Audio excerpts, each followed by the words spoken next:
year was 2027. Advances in biotechnology were helping people improve their physical and mental abilities to an amazing degree. Provided, of course, they had enough money. A new breed of people was emerging, half human, half machine. And in Detroit, at least, not everyone was happy to see it. I'd just landed a job as head of security at Sarif Industries, a cutting-edge biotech firm. David Sarif himself handpicked me for the job, said he needed me to keep his people safe. My ex, Megan Reed, was one of them. Brilliant neuroscientist, Megan had found a way to make augmentation safe and affordable for everyone. All she had to do was present her research to Congress. But the night before her big meeting, my security measures failed. A team of Black Op mercenaries stormed into Sarif headquarters, massacring everyone in sight. 3 of the mercs were heavily augmented walking tanks. Their mission? Take out Megan and her team. I tried to stop them, but their leader tossed me through a plate glass wall. Last thing I heard as his bullets slammed into my brain was Megan's dying scream. I should have died with her. Only I didn't. High-end military-grade enhancements saved my life. The best augmentation Sarif's money could buy. It took me half a year to get a feel for her. Should have taken longer. But 6 months into my recovery, Sarif Industries was attacked again. This time, by a radical group of pro-human purists. Violent, militant, and fanatically opposed to human augmentation. They claimed to be members of Humanity Front, a non-profit organization that wanted the UN to limit biotechnology research.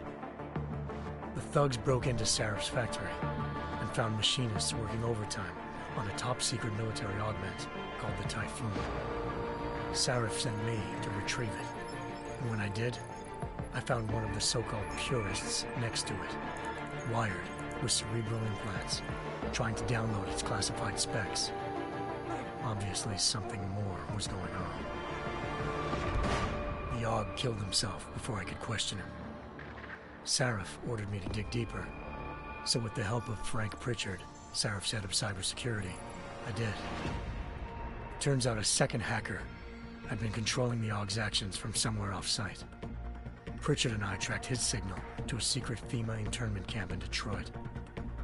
The Black Op mercenaries were there. The same mercs who'd left me for dead 6 months before. Figured they'd try again when they saw me.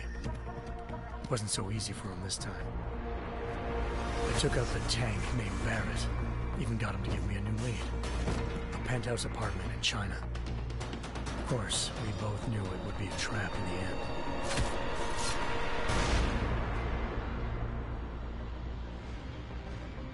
Hengsha Island, China.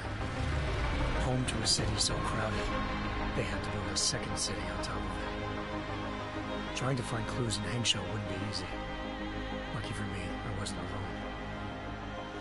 Farida Malik, Sarif Industries' ace pilot, had lived in Hengsha before. A good person to have on your side. She knew enough about the place to get me around.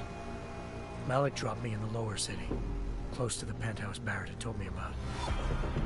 Bell Tower Associates, a private security firm under contract to the Chinese government, had agents tossing the suite when I arrived.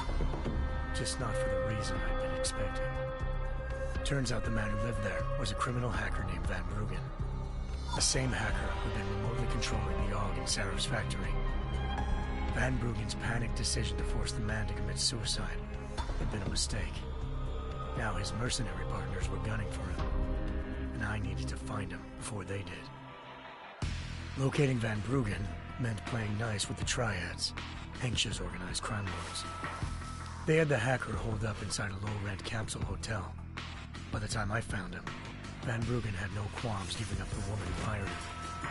Zhao Yunru, president of the Taiyang Medical Corporation. According to Van Bruggen, Zhao wanted to monopolize the augmentation industry and had hired Black Op mercenaries to destabilize her competition. Sarif Industries was at the top of her list. To prove this, I needed to get inside TYM and grab a surveillance hologram off a server. I suspected Van Bruggen was hiding something when he told me this, but nothing could have prepared me for what I saw. Megan wasn't dead. She and her 4 best researchers had been kidnapped, spirited away somewhere while their kidnappers made it look like they were dead. Desperate to learn more, I confronted Zhao in her penthouse. She claimed to be a pawn in a bigger plan, and hinted at a group so powerful it controlled global interests at a whim. Then she slipped into a panic room and hit the alarm, forcing me to make a very quick exit.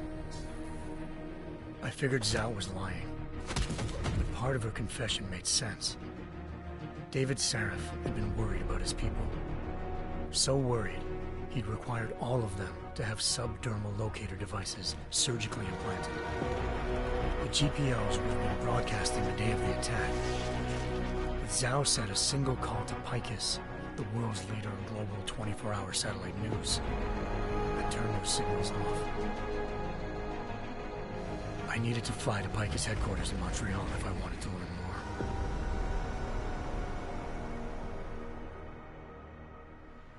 Eliza Cassan, Picus Communications' First Lady of News. Malik thought I was reaching when I told her Eliza was involved in this. The world's most famous news anchor, working with a mercenary hit squad. But when I confronted Cassan in her office, she freely admitted to jamming Detroit's satellites the night Megan's team had been taken. Said she's just been following her commands. I suspected she wanted to say more. But Black Op mercenaries showed up looking to shut us both down. And just like that, the Eliza I'd been talking to disappeared. The Mercs were led by an augmented killer I'd crossed paths with twice before. Fedorova, a woman who'd made silence her best friend. She waited for me to track Eliza's transmission to a secret server room underneath the Picus complex, then jumped me from behind. A deadly fight ensued. I made sure she never moved silently again. With Fedorova down, and no one left to keep Eliza quiet, she reappeared. Turns out Picus's First Lady of News wasn't a lady at all. She was a sophisticated AI program, engineered to monitor data streams and control what people believed. Eliza told me the Mercs had brought in a Humanity Front doctor named Isaiah Sandoval to remove the scientist's implanted tracking devices while Detroit's satellites were down. She also told me to speak to David Sarif if I wanted to learn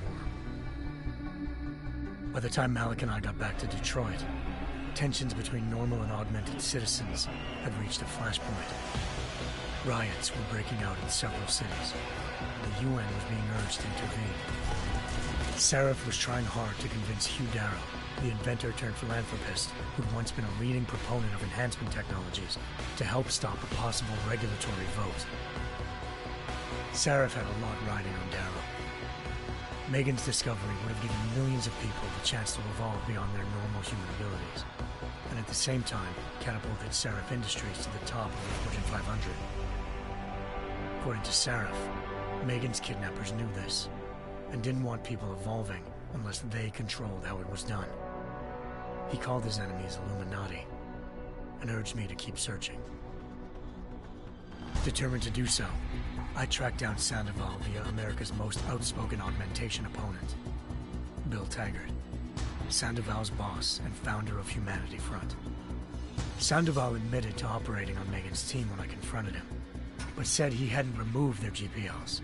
He'd merely switched them to a different frequency. Pritchard was able to trace one of the signals to China. Malik and I immediately took off in pursuit.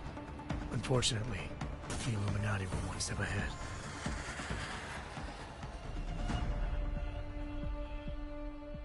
Ambushed.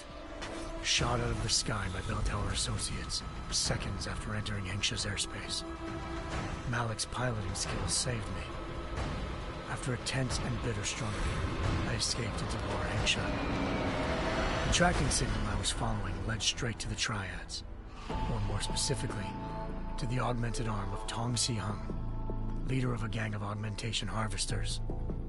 Tong said they'd taken the arm off a corpse, which Bell Tower had left at their door, meaning at least one of Sarif's scientists was dead. Maybe not the rest of them, though. Tong pointed me to a port used for human trafficking and helped me slip aboard a bell tower ship. It was sailing to Rifleman Bank Station, a military base in the South China Sea. Bell Tower was holding kidnapped civilians as prisoners there, and using them to perfect the Hyron Project, a human-computer interface that left most of its test subjects dead. My search for Megan would have ended then, if not for a mysterious ally named Quinn.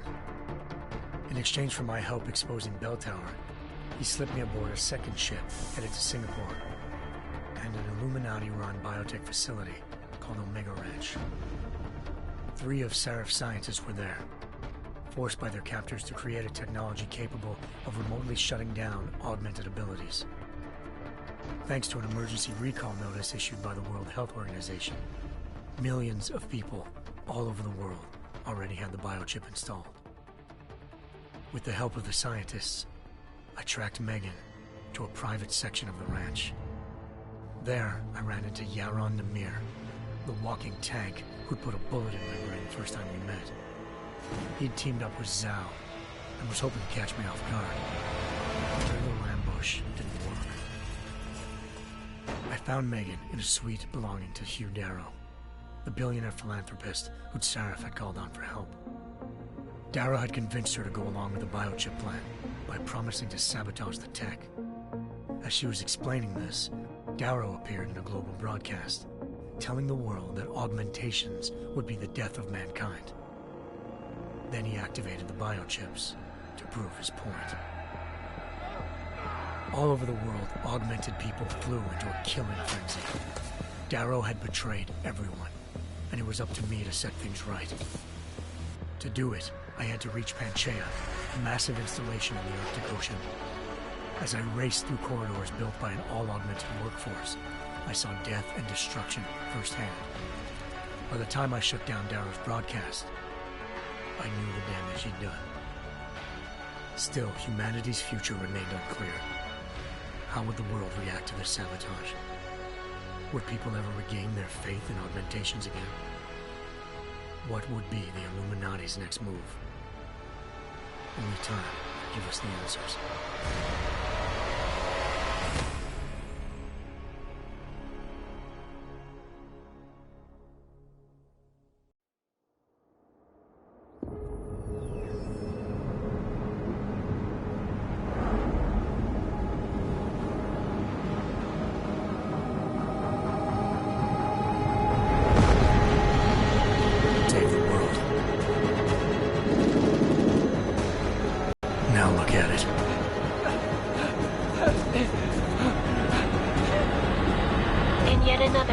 Terror attack. 251 passengers aboard Sister Airlines Flight 451 were killed when an augmented passenger broke into the plane's cockpit and ruthlessly butchered its flight crew.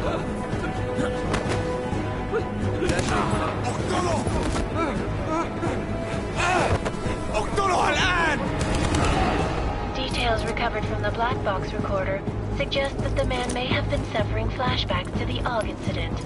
That horrible day 2 years ago when augmented people all over the world flew into a psychotic killing spree, causing the greatest loss of life in recent history. Sometimes, you just have to let go and embrace what you've become. Not gonna go all wonky on us now, Hansa, are you? Well, if I do, McCready, I guarantee you'll never see it coming. Agent Jensen, am I gonna have a problem with you? No, sir. No reason to assume you would. Good, because you are the only augmented operative on this team, and I intend to make good use of you. Listen up, all of you.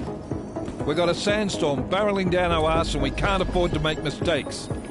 We're going after this man, an arms dealer named Shepard.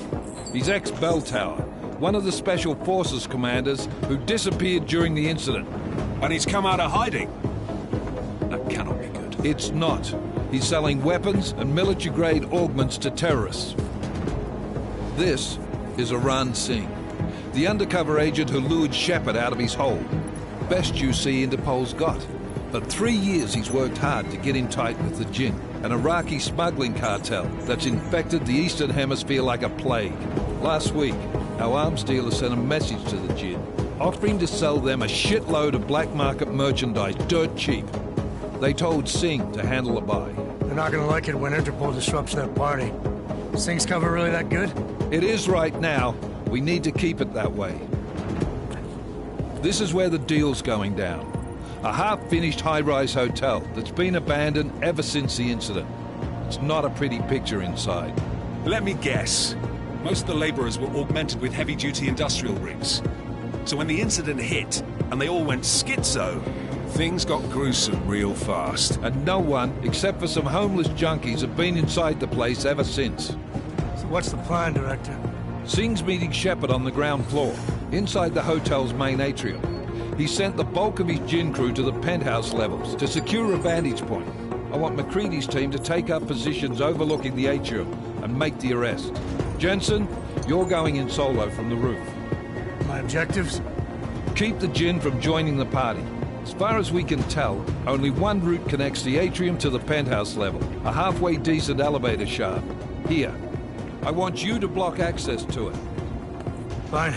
Just cut me loose. Do you plan on relying solely on your augments for this one? I'd recommend taking a little hardware, just to be sure.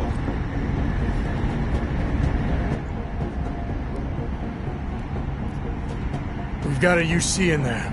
Might be easier to maintain his cover if he's not the only one still breathing when this is done. Smart thinking. Yeah, but if anything does happen to him, you'll be telling his wife.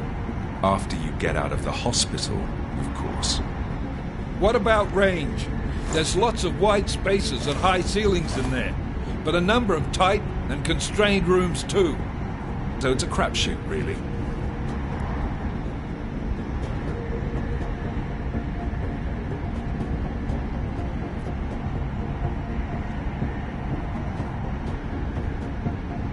Well, I'm not looking to play dice with anyone in there. Give me something with distance. Your call. Less chance of being seen and compromising Singh that way.